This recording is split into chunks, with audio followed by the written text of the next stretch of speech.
All right, welcome to the Bible study tonight. Today's the big day that we actually finish our chart on wisdom.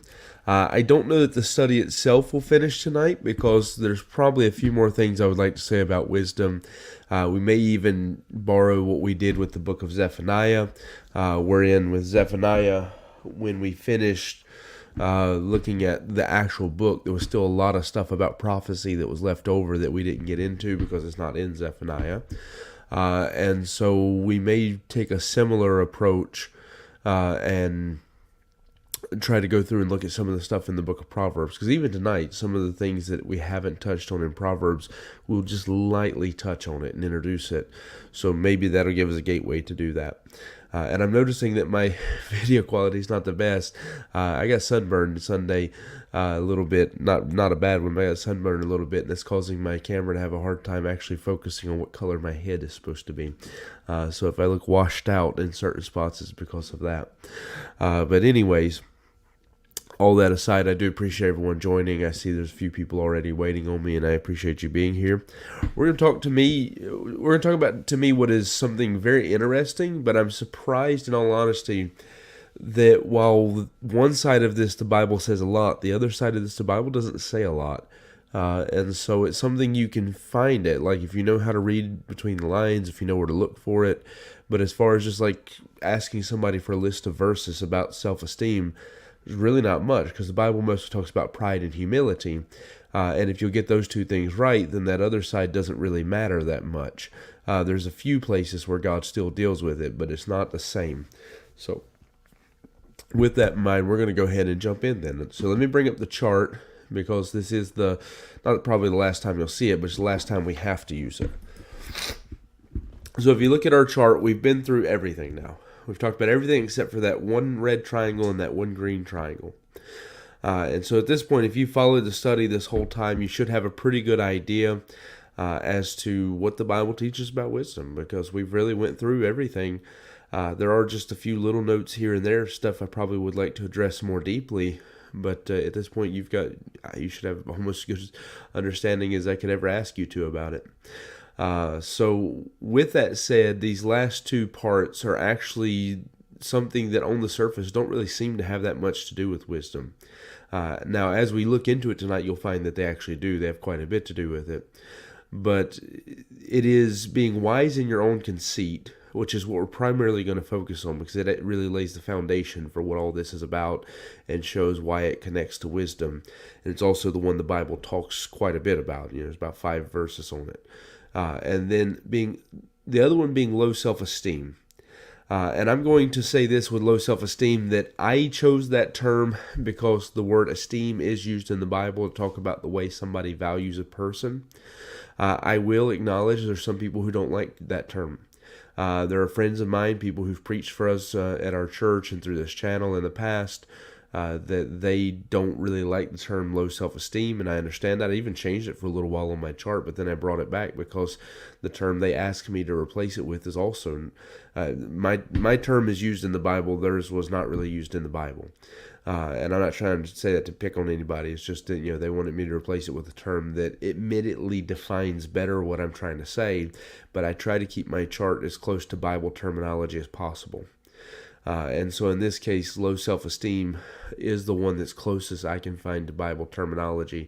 I've still, all these years, looked for a word that jumps out at me and says, oh, that's exactly what I'm trying to say there in Proverbs, which I don't really see it. Wise in your own conceit was one of those that just like, oh, that's perfect. That's exactly what I was trying to understand. Like, what is this missing corner over here? And so with Proverbs, I've not really found a term that stands out. So we actually have to get outside of Proverbs when we start talking about low self-esteem. Because again, Proverbs is mostly pride and humility is what's being discussed there. Now, if you don't understand then, let me say this up front. The theory behind this, and I am going to say this more of a theory and less of a fact in regards to the rest of it. It's the thing that makes sense. If we're looking at this scientifically and mathematically, in mathematics, you should be able to balance each side of your equation. So you should be able to put an equal sign in between all this stuff, that if you have this on one side, that's what's on the other side.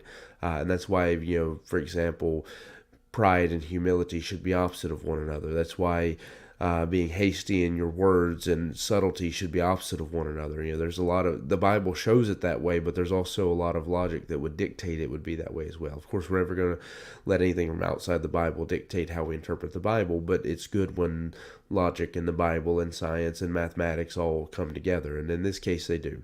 Mathematically and scientifically, it would make sense that if this version creates this, then this alternate version, which is opposite, creates the opposite side of it. Now, what I mean by that is if you have a person who actually has a little bit of knowledge about them, somebody who has, went to school, got an education, they know how to speak well, which would be knowledge and subtlety. You notice those two purple triangles there. If you have somebody who has that, but their heart is still very foolish, it's that heart of unbelief that has led to the foolishness. The fool has said in his heart that there is no God. And that person also is scornful and proud. That person is, because of that pride, they're quick to just rush into whatever they do. And even because of the foolishness, eventually reaches a place where they don't really care about the truth. Truth becomes malleable and changeable, and they can make it into whatever they want. Eventually, the last part of that, if you ever notice, it's always like a pentagon or like a diamond type shape is what you form out. The last piece of that puzzle to be left is someone becoming wise in their own conceit, which I'll explain to you what that means better as we go through. But in reality, it mostly comes down to somebody who considers themselves wise that's not. Like they see themselves wise in their own eyes, but they're mistaking something else for wisdom. And in this case, it really a lot of times will come down to somebody mistaking their knowledge or their education for wisdom, because education is not wisdom. Wisdom is the ability to apply that education and to use that education. You can have the highest degree possible in your field, and that doesn't mean you have wisdom. It's two different things. Knowledge and wisdom are not the same thing, and we have to understand that. Now, the other side of this is you could have somebody who's wise. They are, very wise. They've got a good heart that's led them into fearing God, and God's helped to increase wisdom and understanding in their heart. And because that wisdom and understanding has increased, that wisdom has begun to solidify and become sound wisdom. That understanding has begun to help cultivate humility in their heart. And as those two things have come together, they've not overestimated their judgment, and they exercise prudence. They actually stop and consider where they're going. That's why, and I should have used that term when talking about being hasty in actions, but that's why somebody becomes hasty in their actions. They overestimate their own judgment. So in this case, somebody who has that combination of that blue set there, they don't they don't overestimate their own judgment, their own decision-making abilities. Now, what happens though is when you don't couple that with the purple, with knowledge, then you couple it with the yellow. You couple it with simplicity and brutishness. So you get somebody who, they know how to use what knowledge they have, and they have a good ability to understand things, but they've never really increased in their knowledge. They're not very educated. Maybe their experiences is not much, but it's somebody who they don't talk like they have knowledge because they don't have a lot of knowledge. That's where brutishness and simplicity come together. And what that tends to create is the opposite of someone who's wise in their own conceit. And that's someone who tends to have a low self-esteem and a certain degree of pity about themselves. They always feel like they have to defend themselves and argue because they feel like people look down on them. And I think if we really think about it, we've seen people on both sides of this. The ones who always boast about themselves with no reason, because they lift themselves up too high, and the others being the ones who actually have some ability, but because they've never fed it, they've never given it the knowledge it needs to be able to use it, then they go around feeling like they have to defend themselves all the time. So, you got the boaster and the defender of self is what you wind up with. So in reality, I will also go ahead and note this, that while the term on the chart in green is low self-esteem, self-pity is probably more in line with what you're looking at being generated. Now, I still stand by low self-esteem, and I'll explain why as we go more into it, because of the fact that I do think it better represents what we're trying to show here. Now, let's go ahead and take that down, and I can get into my lesson, and I'll show you a little bit more about what the Bible says about all these things. All right, so our first passage we're going to is Proverbs 26. Most of your verses concerning being wise in your own conceit are in Proverbs 26. In fact, 3 out of 5 potential verses are in Proverbs 26. But now I'm going to begin with verse 12 just because I want to hit the one that's the hardest first. The one that really drives the point home. It says, Proverbs 26 and verse 12, "Seest thou a man wise in his own conceit? There is more hope of a fool than of him." Now, bear in mind, he just said that as a dog returneth to his vomit, so a fool returneth to his folly. He says that the great God that formed all things both rewardeth the fool and rewardeth transgressors. A thorn goeth up into the hand of a drunkard, so is a parable in the mouth of fools. As he that bindeth a stone in a sling, so is he that giveth honor to a fool. The legs of the lame are not equal, so is a parable in the mouth of fools. He that sendeth a message by the hand of a fool cutteth off the feet, and drinketh the damage. Answer a fool according to his folly, lest he be wise in his own conceit, which is the other one we'll get to. Answer not a fool according to his folly, lest thou also be like unto him. And a whip for the horse, a bridle for the ass, and a rod for the fool's back. You see where this is going, and even it goes all the way back into verse 1. Verse 2 doesn't really mention the fool, but verse 1 says, "As snow in summer and as rain in harvest, so honor is not seemly for a fool." So, he just spent from verse 1 all the way down to verse 16, which we're taking as our text, verse 12 as we're taking as our text. He spent all of this talking about the fool. And telling you how that, if you trust a fool, it's your own destruction. Honor is not good for a fool, and so forth. And then after all of that condemning of the fool, he stops to say, if you see a man who's wise in his own conceit, there's more hope of a fool than for him. So that tells you where this ranks on the list. This shows you how severe an issue it is for someone to be wise in their own conceit. Because if it had fallen in any other chapter, it would still be bad. But for it to follow immediately after a long list like that, it means that it's supposed to be punctuated by that. It's supposed to be enhanced by that. That you're supposed to read all of what I just read you, which I read it backwards. I started at the verse closest and read to the top. But you're supposed to read all of that and walk away thinking, oh, wow, is there anything worse than foolishness? And then he says, if you see a man wise in his own conceit, there's more hope of a fool than for him. So that's why you see that if you really want to see what the ultimate, like the pinnacle of bad is in terms of the book of Proverbs, you would have to argue whether it's frowardness or being wise in your own conceit. It's going to be one of the two, I would say. Now, you could argue equally that a proud and haughty spirit is right there with it. However, for me, it seems he always says that, the froward and the wise in their own conceit are the two that are worse than being foolish. And foolishness is like the primary evil throughout the book of Proverbs. So for me, those are the two big bads, let's say. Those things that if you ever watch a movie and you have the bad guy who's always the bad guy that you see, but then over top of him there's somebody who's pulling the strings. That's the two big bad guys that set up over higher than the one you think of. And that's kind of the relationship they have. So we know now that being wise in your own conceit is worse than foolishness. That was confirmed when we read verse 5 as well, when it says, answer a fool according to his folly, lest he be wise in his own conceit. So he's saying just because somebody's foolish doesn't mean they've reached that point yet. This is still an extension beyond just normal foolishness. So this is something that a fool can attain to, and you need to try to help people to keep them from getting there. But now, none of that actually gives you a definition for what it means.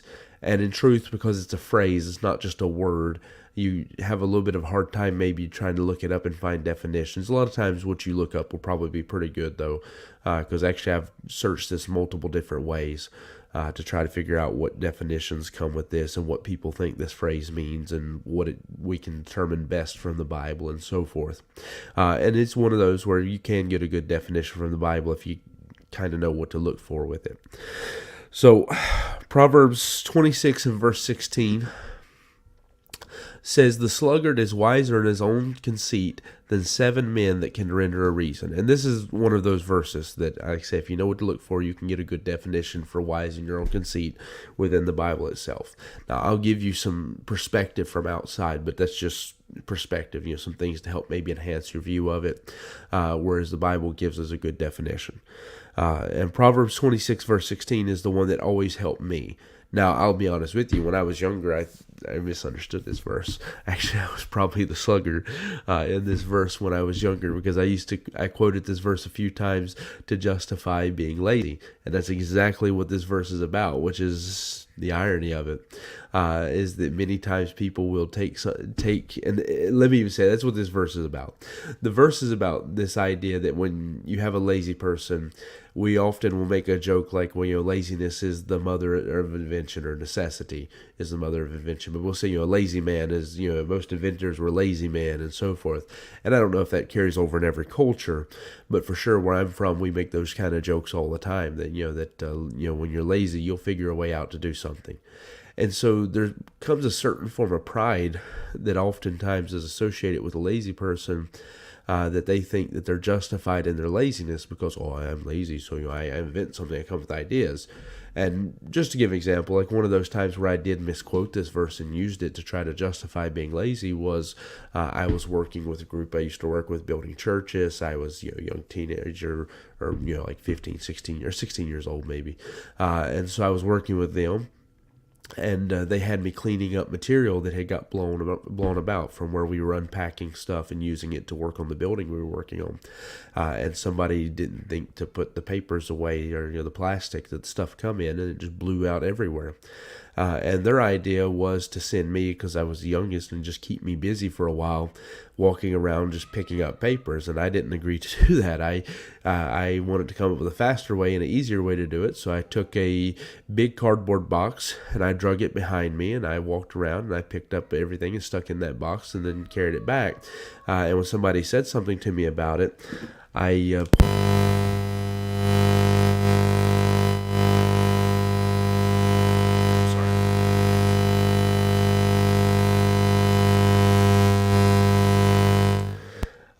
But anyways, I quoted this verse to him as a justification for being lazy, for taking the lazy way out and trying to brag about, a lazy person comes up with the easy way to do stuff. And while there's a little bit of truth in it, the fact was that it was what I was doing was exactly what the verse is warning against. Is that someone who... Okay, yeah, they said there was a problem with the sound, so I'm not sure if that was kids screaming in the background or something else. But exactly what I was doing is exactly what the verse is talking about. That it was an issue of me trying to justify being lazy by saying, I can come up with a good reason. I can do this and so. And he's saying that a lazy person will oftentimes think of themselves more wise than 7 men who actually have a reason to think of themselves as being wise. That's what it means to be wise in your own conceit. It's when you don't actually have the reason to think of yourself as being wise, you're not wise. Maybe you have a good idea here or there, but you're not really a wise person. But you think of yourself, you see yourself that way. And so a lazy person will oftentimes do that. They'll think of themselves as being the smartest one in the room because everybody else over here working, and they don't realize that being lazy is not wise. Not working is not wise. And so you think of the story of the ant and the grasshopper. It's kind of that idea where we look at the ants and look at them, look at those ants wasting all their energy. Look at those ants going and doing all this, and they don't realize they could just sit here and enjoy, and they'll find food will come to them. That mentality is what's being presented to you in this verse. Is that someone who is wise in their own conceit is someone who, like a lazy person, will think of themselves like they've got it all figured out, when in reality they don't. You see, it's very similar to what we discussed with the scornful. The scornful, because of his pride, thinks, okay, I know everything and nobody can teach me. Someone who's wise in his own conceit mistakes what he has for wisdom. He mistakes his plans and his desires for wisdom, whether they are or not. Yes, there was interference because of this. This was interference because I was hoping if I held down a button and let my wife hear me talking over the radio complaining about kids being loud, that she would go deal with children. It seems like that has not happened, so they will be dealt with by me when I'm done in a little while. So yeah, that's what the interference was, for anybody wondering. I apologize because I've used that trick multiple times. I've never had anybody complain before, so you learn, I guess. All right, then the other example of somebody who mistakes what they have for wisdom, that they think that, some natural thing, ability they have or whatever for wisdom, like how the lazy person will mistake what they have for wisdom, is the rich person. Proverbs 28 and verse number 11 says, "The rich man is wise in his own conceit, but the poor that hath understanding searcheth him out." So he says a rich person thinks what they have, their success, the fact that they know a little bit about money, they mistake that for wisdom.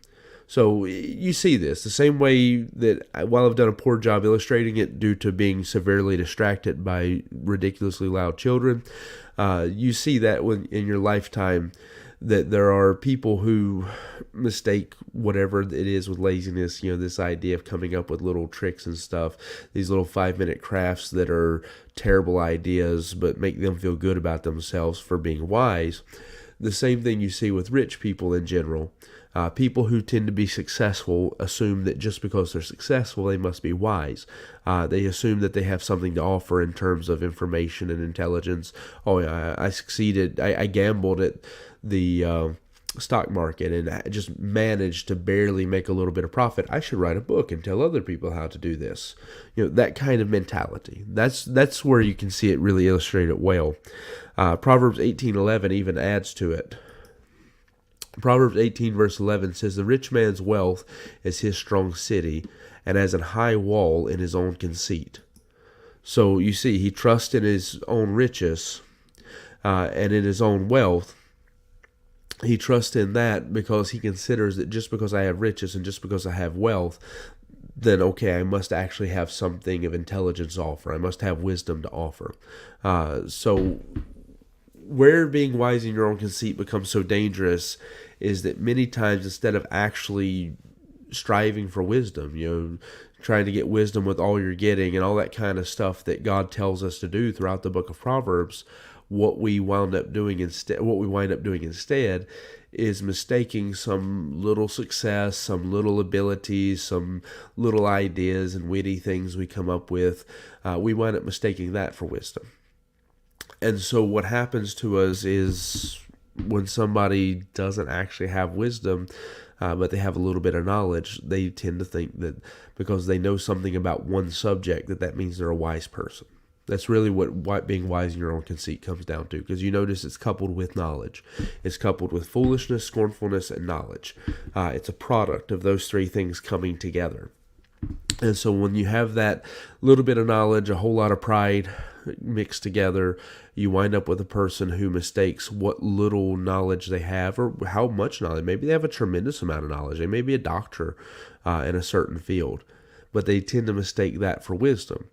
And to be honest, I could give you examples. I could call people by name to give you examples of what this is looking like. Because there is always people who you meet in your lifetime that, because they went to school, because they studied something, because they read a book, because they did this, and all of that's knowledge. That's not wisdom. Wisdom is not, okay, I went to school and got a degree.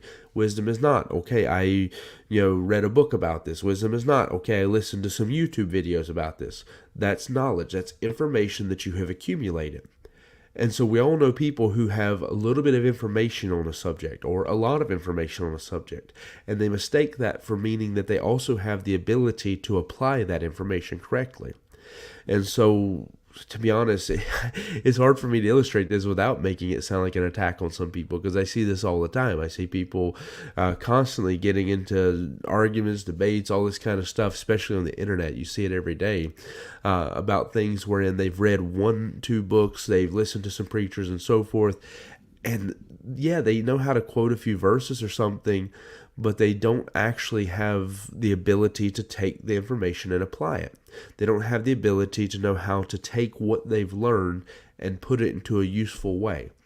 And so you'll notice that it actually, when I'm describing this to you, it sounds a lot like I'm describing a combination of scornfulness and foolishness, and then mixing a little bit of knowledge into it, because it's exactly what it is. It's when somebody doesn't have the wisdom to apply that knowledge, but they think they do. They, through their pride, are puffed up and think that they actually are an expert on the subject simply because they know about the subject.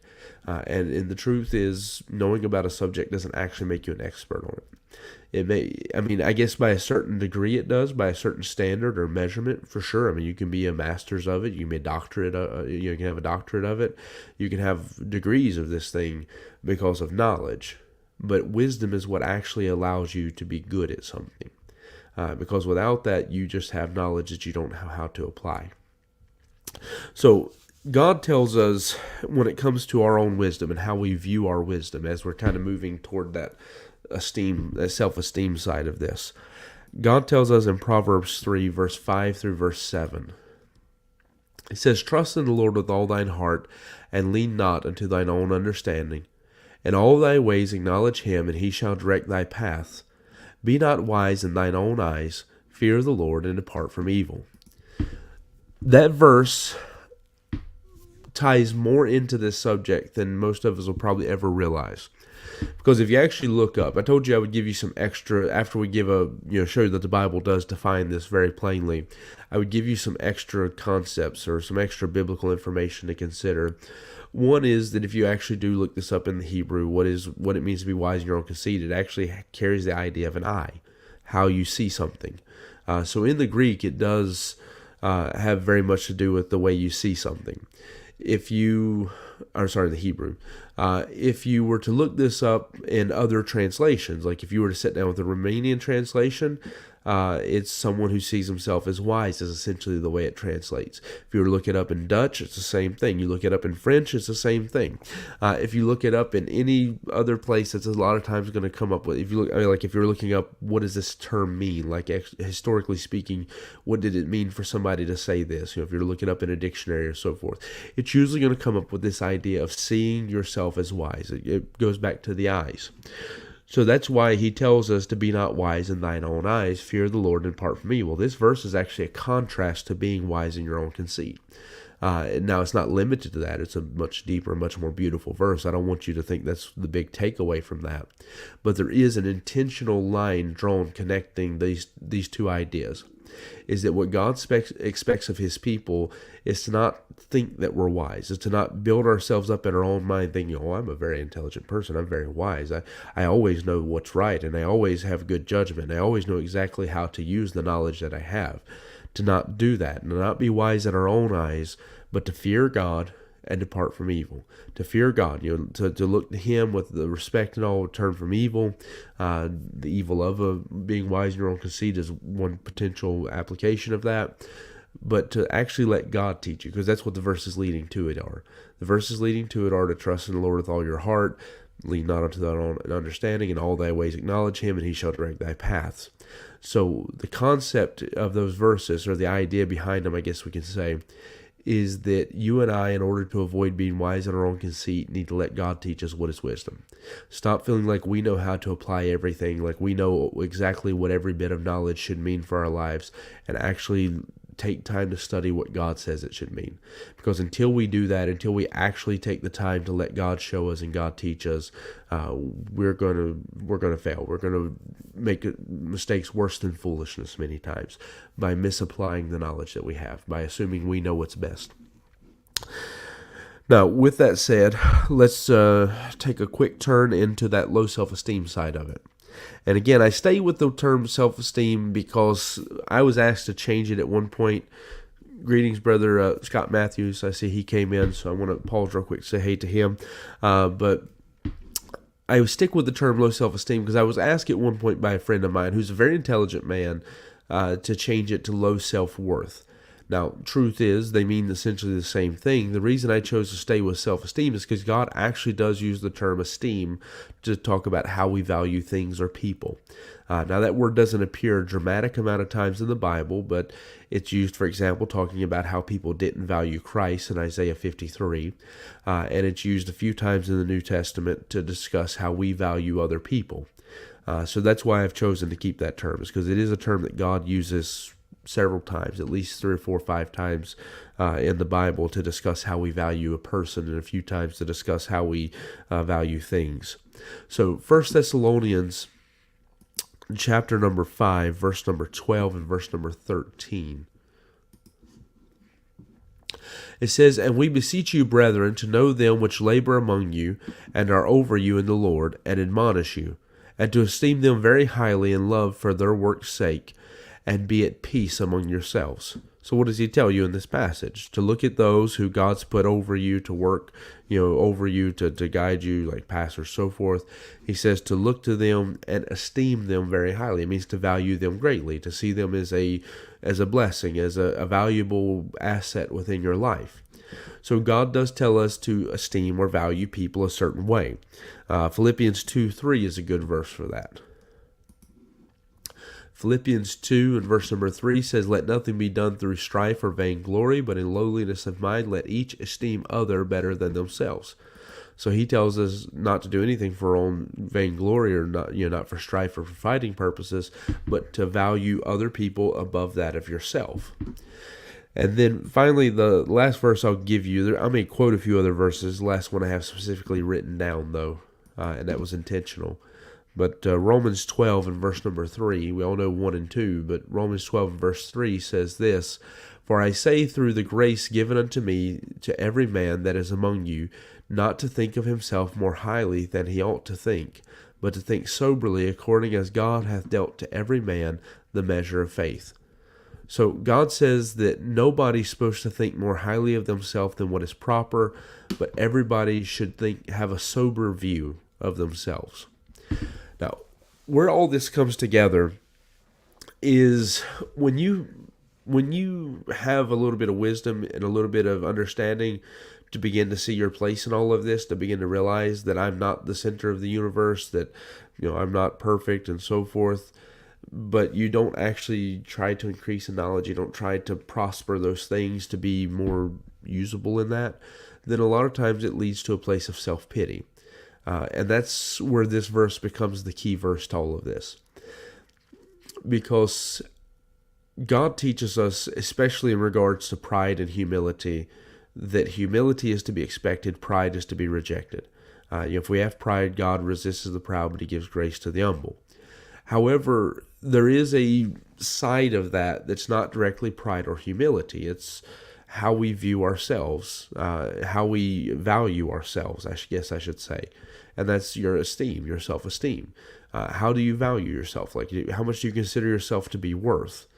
And what happens is, and I explained this in the beginning, when somebody has some education, but they lack wisdom, that person tends to value themselves too high. That's where being wise in your own conceit, part of it comes in, is they begin to think that what they have that's not wisdom is wisdom. They begin to think, oh, my success is wisdom. I should pass this on to people. Oh, my laziness is wisdom. It's not just me trying to get out of work. It's me actually being cunning and crafty and all this kind of stuff, when in reality it's just laziness. People tend to value that much too highly.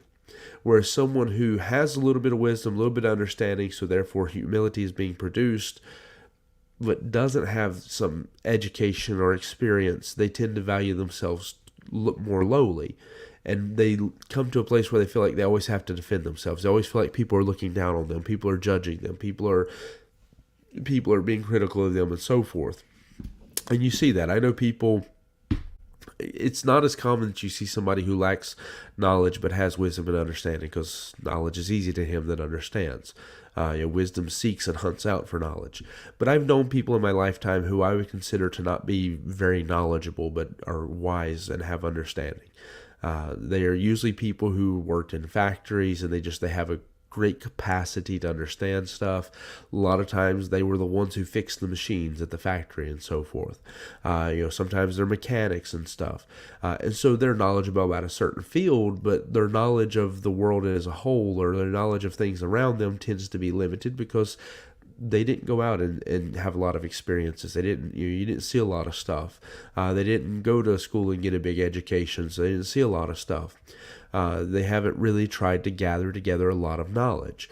Like I say, they're knowledgeable in that one field where they work, but outside of that, they tend to not be the most knowledgeable person, but you can see their wisdom and their understanding in action, because in that field in which they labor, they're an expert, and they know how to apply like everything. Like they can take for example, the guy who works on cars, he can take a motor apart and put it back together without anybody ever have to tell him anything, because he knows exactly what each piece does, and it has to fit together this way in order to do that. And he has the ability to reason his way through those things. I know one man I'm thinking of right now who, to be honest, I think you could take apart just about any motor you want, lay the pieces out, and him never having seen it put together could put it back together, because he just has the ability to reason through those kind of things. But what tends to happen with somebody like that is they tend to always feel like somebody who has an education is looking down on them. They always feel very sensitive about that, where they have to justify themselves, and they have to defend themselves, and they have to argue about, just because a man has education doesn't mean he's not smart. The truth is, a man has education, is smart in one form of intelligence. He has knowledge. And if you feel like you have to attack somebody who has knowledge all the time, it means that there's a sensitive spot for you there, that there's this low self-esteem that comes in because of a lack of knowledge. And that's why it's not necessarily evil for you to lack knowledge, but it is dangerous, because what happens is you begin to resent people that have it. You begin to feel like you have to defend yourself and attack those who have knowledge, because knowledge is good. There is a version of this where knowledge becomes bad because it's not coupled with wisdom and understanding, but knowledge is good. God wants you to have knowledge. Now, he doesn't necessarily want you to have knowledge of everything. There's plenty of stuff in this world you don't need to know. There's a lot of things I wish I didn't know. There's so much stuff that I learned growing up because of the fact that I didn't grow up in a Christian home. I grew up, where we got saved as I became a teenager, but I didn't grow up in a uniquely Christian home, and there's a lot of stuff available to me even after I got saved that I should have never known. Even if you watch the last Pastors React, I dropped the name of something, and immediately after I said it, I realized, I'm probably talking to people who have no idea what that is. But for me, I know what it is, because I wasn't a Christian all my life. There's a lot of stuff that I know that I wish I didn't. Now, saying that, just because somebody has knowledge doesn't make them bad. Just because somebody lacks it doesn't make them bad. What's bad, though, many times is when we choose to attack those who have it as a way to try to justify not having it. We criticize somebody who has education because we don't have education. We criticize somebody who wants to learn because we don't want to learn. And there's where we get in trouble. There's where the self-pity side of this low self-esteem that I'm talking about comes in. So God says what's best is for you to just have a sober view of yourself and just come to an honest realization of these things. That I have to learn. And I'll use myself as an example. I have to learn that there are pastors out there who they have doctorate degrees. They've poured heart and soul into study. And there are some of them that, to be honest with you, all of that study doesn't seem to produce much. There's others, though, that I hear them talk and I realize, man, I don't know nothing. And it's okay. It's not okay for me to not learn and to use any, to find an excuse to not continue learning. That's not okay. But it's okay that they know more than me. It's okay that, they can sit and talk about a subject and they're calling out all these names and dates and historical things. That's okay. I don't have to be intimidated by that. I don't have to feel like I'm less than that person and my value is somehow, nothing because that person knows something I don't know. It's okay if you don't know everything about everything. That's why you should continue to learn, is because what I tell my kids is it's okay if you don't know something. It's not okay to refuse to learn. It's not okay to refuse to try it. It's like foods. I don't care if you don't like it. That's fine. You don't have to like everything. But it's not okay to not try. You have to at least try it and see. That's my mentality with them. And in reality, that's probably what God expects of us. From what I can tell of the Bible, that's what God expects of us when it comes to learning and growing. It's not for everybody to go to a university and spend years learning about different subjects. You're not going to know about everything in this world, and you don't have to. But you should be increasing in knowledge throughout your life. God does expect that from us. He expects it will increase in knowledge. And if you'll do that, you can find a healthy balance.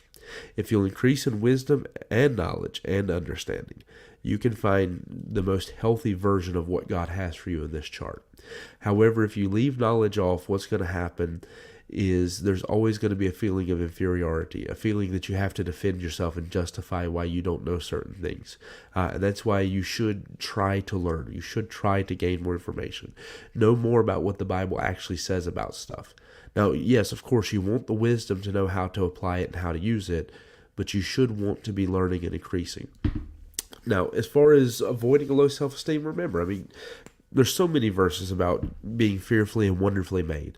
There's so many verses about how God has made you to be a creature that that God cares about you enough that He was willing to die on the cross for you. So as far as low self-esteem, there's not really much in the Bible to allow for that. But what one potential cause for it to get to this point of self-pity, because when I say low self-esteem, in reality, I'm more so talking about self-pity, because low self-worth is not necessarily bad. It depends on how far you take it. If it becomes self-pity, then it's bad. If it's simply me esteeming others better than myself, okay, that's not. I was told to do that. But if we're talking about getting to the point of self-pity where I start feeling, depressed about myself and I feel like I have to defend myself, well, then that becomes a problem. And sometimes can be almost as bad as being wise in your own conceit, wherein you mistake what abilities you have for wisdom. So the best thing we can do is try to learn. Again, you're not going to know everything, but try. Just take in information. Do your best to learn it. And if your answer is, I can't do it, well, whenever you care about something, you learn about it. Stefania's watching right now. I guess if I was to ask him who are all the players on his favorite football team, you'd have no problem telling me that. Nick is watching. I can get him talking for hours if I ask him the right question about the right subject that I know he cares about.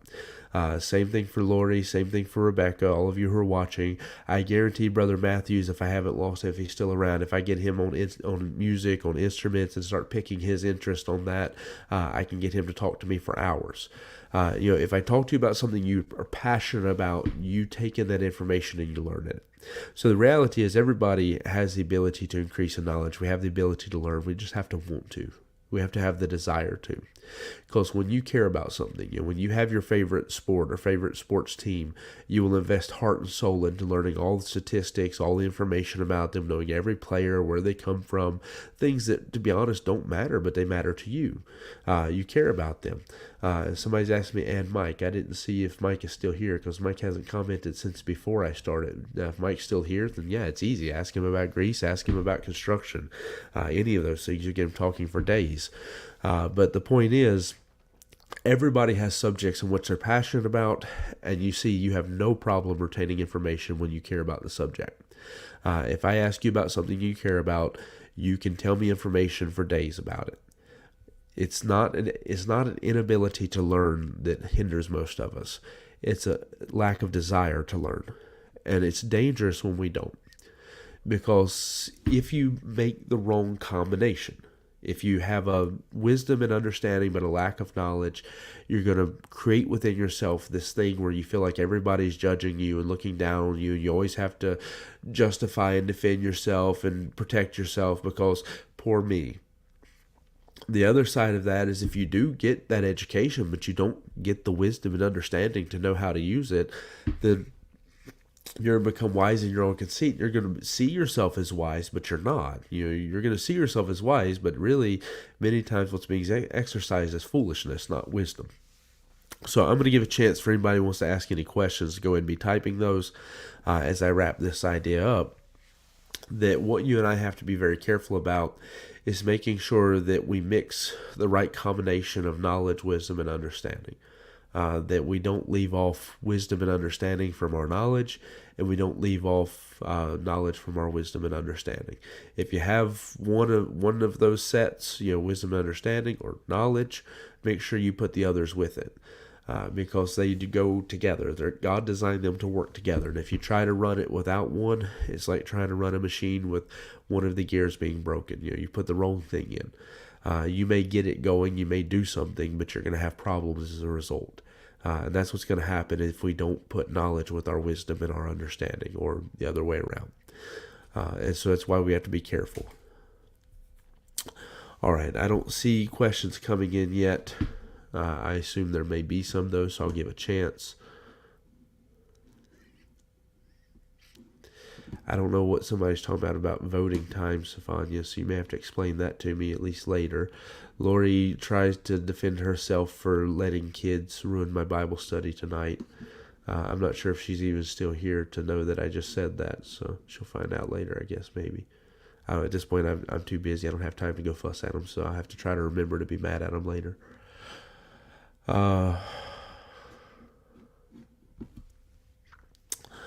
All right, I don't see questions coming in. As I give a chance for people to do that, let me note one or two things for everybody. One is that I will take the video I made, the slideshow we showed Sunday. I made a slightly modified version of it wherein I added in pictures from Sunday and a few pictures that I didn't get in the first time because I just ran out of time editing it. I added in a few things to it, and I will take those. I'll take that and I'll upload that later today. When I do that, I'll probably send out a WhatsApp message and notify everybody. But if you're interested in seeing that 5th anniversary video, that slideshow, I'll put that up, and I'll even make it the video that visitors see when they come to our YouTube channel. So it's the first thing they see about the church. So that's what I want to update on that. The other is I want to mention to everybody about Sunday that we actually hit a new record for attendance for the church, period. We've been recently trying to break our record for the attendance in our new building, in our current building. And we did that the other Sunday when we had our visitors from America. But actually this past Sunday, we broke our record for attendance in the history of the church. We got up to 81, I think, 81 or 82 we had through the two services on Sunday. Different people we had come in like that. So I just thought people might be interested to know that we actually had a good number. Now, on the other side of that, please let that encourage you to be in church this Sunday, because this Sunday we have so many people going on vacation that if we have half as many people in church this Sunday as we did last week, it'll just about be a miracle, because everybody's going on vacation, it seems like, this week, the next week, or the next. So if you want some encouragement to be in church Sunday, there's your encouragement for that. All right, Stefan, you said he had a question, but I've been talking for over a minute, for a while, but over a minute since he said that. So I'm running out of time that I can give to distract for you, Stefania. You gotta hurry up and give me your question if you still have it. All right, when is demanding being called by a title biblically right, or just pride? For example, by talking or typing about someone, I would say Dr. X, but I have trouble calling someone doctor just because. The fact is, to be honest, if somebody has a title that they've earned, they have every right to be called by that title. And I'm not trying to be rude, but if you have a problem with calling somebody doctor who studied, like, it's not about they just wrote a paper years ago, they put in time and study. You don't get a doctorate because you wrote a paper. You get a doctorate because you studied for a number of years, you accumulated a vast amount of knowledge about a certain subject, and you wrote a paper proving that you have knowledge about that subject. If you have a hard time calling somebody by that, then I would consider that there's probably, and I'm not trying to be rude, please don't take this the wrong way, but there's probably an issue on your side more than the person. Now, yeah, it's true that there's people who are proud and people who ask for it because they're proud, but the fact is, if somebody has a position that they've earned, many times it's proper that we show honor to that. I mean, literally one of the verses we read tonight was about marking those who were God's put in position over as like a pastor, and giving them the esteem that they deserve for that. So it is perfectly fine that if somebody's earned a title, you call them that. I mean, if you go before a judge has that title because he's earned it. You're not going to call him brother or sister, sir or Mrs. You're going to call him your honor, because that's the title that comes with being a judge. So to be honest with you, in reality, if we value knowledge the way we should, then there's nothing wrong with somebody who has put in the work having that. It's perfectly fine for somebody to have a title like that. Now, not everybody cares to be called by it. Some people, I have some of my friends I call doctor out of respect. There's some of my friends I call doctor because of a joke. I mean, to be honest, Dr. Whitlow, Brother Jerry Whitlow, I call him doctor primarily because of just the connection we have. He's a close friend of mine. I've known for years, and so it was a little bit of a joke between some of us that we had to call him doctor all the time. It wasn't really him, it was more so us. But in terms of someone like Dr. Martin, who's put in the time, has the education, the experience, and all of that, it's respectful to call him doctor. To me, in my opinion, I would feel very disrespectful to a man who has accumulated more knowledge. He's forgotten more than most of you or I will ever know in this lifetime. I feel like it'd be a disrespect and a disservice to him to not acknowledge that by calling him doctor. Now, you can disagree with me. You're welcome to disagree with me on this, but I do personally feel like if we have a hard time showing people respect for for putting in time and study and so forth, that in reality, it almost in some ways would look like we're struggling with a little bit of what I talked about tonight. That sometimes we have a hard time acknowledging somebody else's education because of something on our side. For me, I don't put as much on doctors because I'm not a doctor. Whereas somebody who's big into Bible college is like, let's say, Brother Toller, which is also a doctor. To him, that doctorate means something really big because he's big into Bible colleges. Even Brother Shakur that was here, he's bigger into Bible colleges than I am. So his doctorate means more to him than it does to me. So of course for him it's more of a matter of respect or disrespect because that doctorate means something to him. Whereas for me, it doesn't mean as much. However, I am very quick to acknowledge that if somebody's put in the time and they've earned a title, if you earned a title, you have a right to use that title. It's perfectly fair that you can do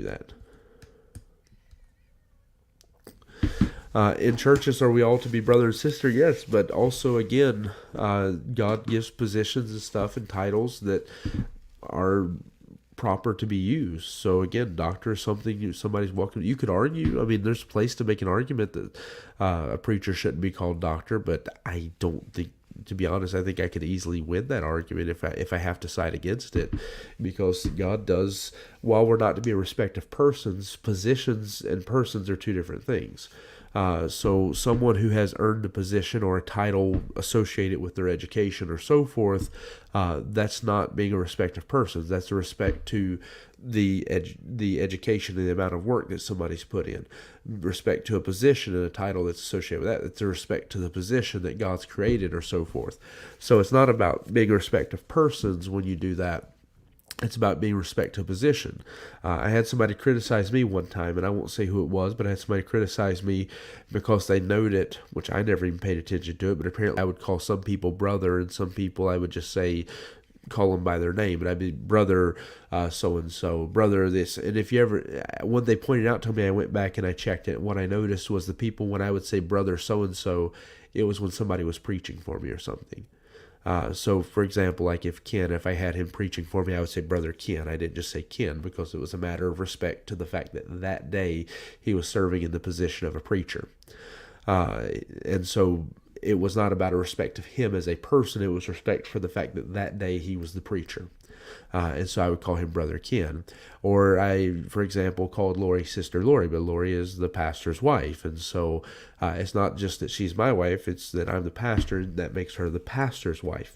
And so that is a position that I consider to be an honorable position. She serves in ministry and ministers to the church very similarly to how I do. And so that's why I would say Sister Lori if I'm asking her to do something. Whereas if I'm asking one of the other ladies to do something, a lot of times I'll just call them by their name and say, Gail, will you come? Rebecca, will you come? And it's not a matter of disrespect to that person. It's the position is what you're saying that to. And if you ever pay attention, I don't consciously do that. It's subconscious for me, but I do that a lot of times out of respect for this thing that I consider to be something that should be honored, such as a position or such as a title that's held because you've earned it. Now, if somebody got an honorary doctorate because a Bible college said, hey, we want to give you a doctorate, I don't think you have to acknowledge that at all. But if somebody actually put in the time and work and did it, then to be honest with you, I have no biblical reason why I shouldn't call that person doctor.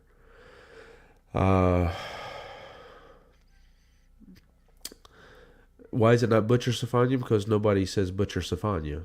Even at your job, I doubt they come to you and say, Butcher Sophania, will you come butcher this meat for me? They just come and say Sophania. If you want that question, you would have to rewrite all of culture if you want that. But also, to be honest, it's not a position that is naturally given honor in the same way somebody who put in 8 years of study for something. It's something that I don't know how long it takes to get a job as a butcher, but it's not the same as 8 years of study plus multiple years of having to work after that.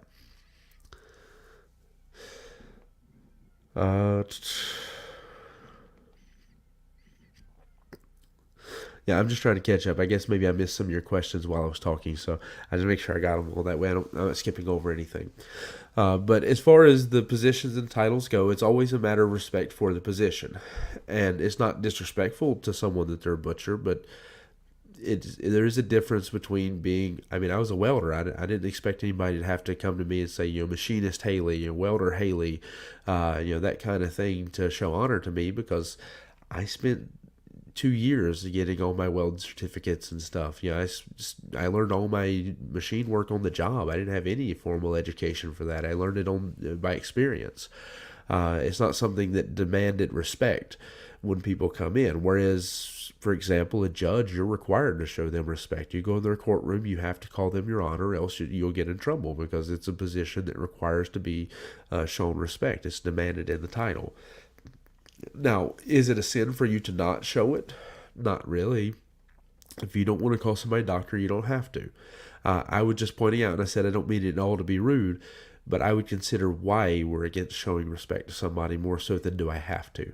A lot of times if we'll ask the question, why am I against it more so than do I have to, we'll see where the real issue comes in. But if people want to start calling Safanya Butcher Safanya, that's fine. You're welcome to do that.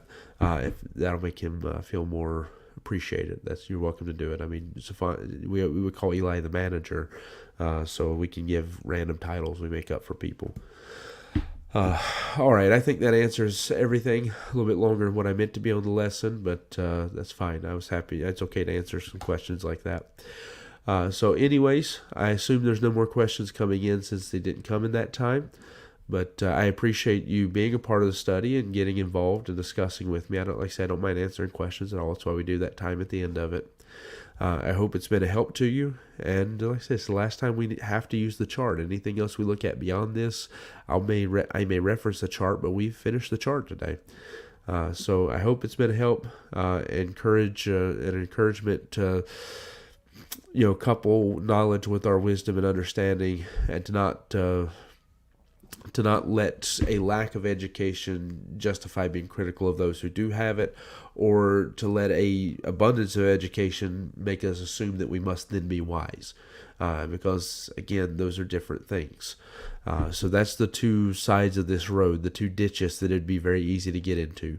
One is that you could very easily get into the ditch of being critical if people have education because of a lack of one on the person, on our individual part, or we could very easily get into the ditch of that's what I'm trying to say here, of esteeming our education above wisdom by assuming that it is wisdom just because we went to school and got a degree for something. Both of those are two ditches on the same, on either sides of the same road. We have to find a place there in the middle where we get the knowledge, the wisdom, and the understanding, and don't try to replace one with the other. Okay, well then we'll go ahead and close down the live stream then tonight.